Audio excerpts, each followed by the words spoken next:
The biggest challenge of almost every real estate agent is how do, one, I prop myself up as an authority, and two, how do I craft a message, and three, how do I get traffic to that message? And so a lot of people are really uncomfortable, for example, with podcasting. Oh my God, I could never jump behind a microphone. I could never do what you do.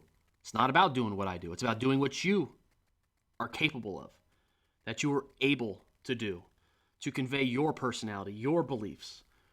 And then, of course, you want to create a concept that allows you to be successful.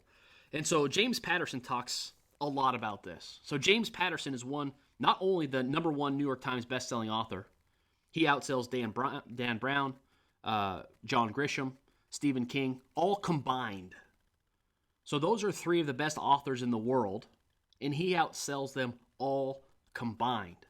Now, he's a little bit resented in the writing world because he came from the advertising spectrum. He didn't start out as a quote-unquote literary author. He started out like me as a copywriter. And so he was an ad executive at one of the largest ad agencies called Walter J. Thompson. He just happened to transition over to book publishing. And so by somebody like Stephen King and Patterson, if you go research them, they really tend to hate each other. And Stephen King is like the epitome of a good writer. Patterson is the epitome of a good storyteller. And the distinction between those two is very, very important. Okay, so for Broken Industry, I recently wrote a report on James Patterson, and there's not a lot out there on Patterson. If you go try to research him, there's not a lot out there. And so I had a hunt, but I found 31 different secrets, methods that he uses as a book publisher.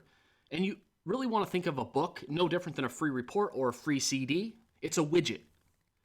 So how does he sell more quote-unquote widgets than the other 3 top authors in the world combined?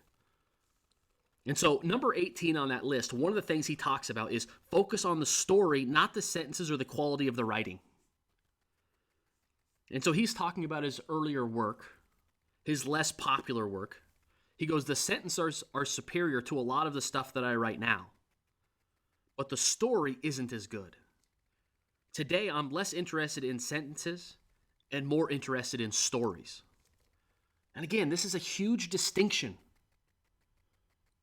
because a great story doesn't mean you have to be a great writer.